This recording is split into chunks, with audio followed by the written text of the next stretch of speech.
இவர் தாவேக தலைவர் வந்து அவரோட சுய சிந்தனையோட அரசியல் நடத்தினார்னா வருங்காலத்தில் அவர் நல்ல நல்ல பெரிய நிலைக்கு போவாரு. அவர் பக்கத்தில் இருக்கிறவங்களோட பேச்சை கேட்டுட்டு அவர் வந்து சில விஷயங்கள் பண்றது வந்து அது நல்லதுக்கல்ல அப்படின்னு சொல்லிட்டு திருமாவளவன் வந்து ஒரு கருத்து வச்சிருக்காரு. இந்த கருத்து எப்படி பாக்குறீங்க? அந்த கருத்துக்கே நான் வரல, அதை விட்டுருங்க. அது எனக்கு சுய சிந்தனை இருக்குதுன்னா பக்கத்தில் இருக்க ஆளு எனக்கு நீங்க சொல்லு. இப்ப எனக்கு சுய சிந்தனை தான், எனக்கு எதுக்கு ஸ்ட்ராட்டஜிஸ்ட்? ஒரு தலைவன் ஒரு படையை வழிநடத்தினால் அது படையா இருக்கும். ஒரு தலைவனே ஒரு படை வழி நடத்தினா அது படையா இருக்காது. அது புரியுதா? இந்த மாதிரி பாடை தான் வரும். விளங்குதுன்னு நினைக்கிறேன். அதனால அதை போய் பேசி பயன் இல்லை. இனிமேல் இருக்கிற தலைமுறையாவது கற்பிச்சு எது அரசியல், எது நாட்டுக்கு மக்களுக்கு நல்லது, எதை நோக்கி நம்ம பயணிக்கணும்னு கற்பிச்சு கொடுக்கணும்.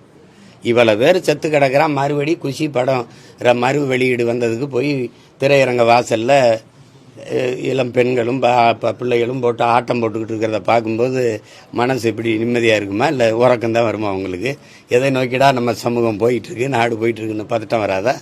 இல்லை, அவர் நீதிமன்றத்தை அணுகிறாங்களே, அதாவது அங்கே போய் அவங்க பாதிக்கப்பட்ட மக்களை போய் சந்திக்கணும், அவங்க நீதிமன்றத்தை நாடி இருக்கிறாங்களே. ஏன்னா அவங்க அனுமதி மறுக்கிறதுனால தான் நாங்கள் போய் பார்க்க முடியும்னு சொல்லி இப்போ நீதிமன்றத்தை நாடி இருக்கிறாங்க. போய் கரூரில் பாதிக்கப்பட்ட மக்களை நான் சந்திக்கணும் அப்படின்னு நீதிமன்றத்தை நாடி இருக்கிறாங்க. அது அவங்க கட்சி, அவங்க முடிவு. அது எனக்கு அதில் கருத்து இல்லை. அவங்க போய் பார்க்கறதில்ல, அதில் கருத்து இல்லை. எனக்கு அது இல்லை. செய்திகளை உடனுக்குடன் தெரிந்து கொள்ள கீழ்கண்ட கேபிள் மற்றும் டிடிஎச் நெட்வொர்க்குகளில் எம்நாடு செய்தி தொலைக்காட்சியை காணுங்கள்.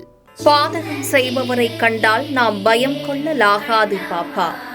மோதி மிதித்து விடு பாப்பா, அவர் முகத்தில் உமிழ்ந்து விடு பாப்பா.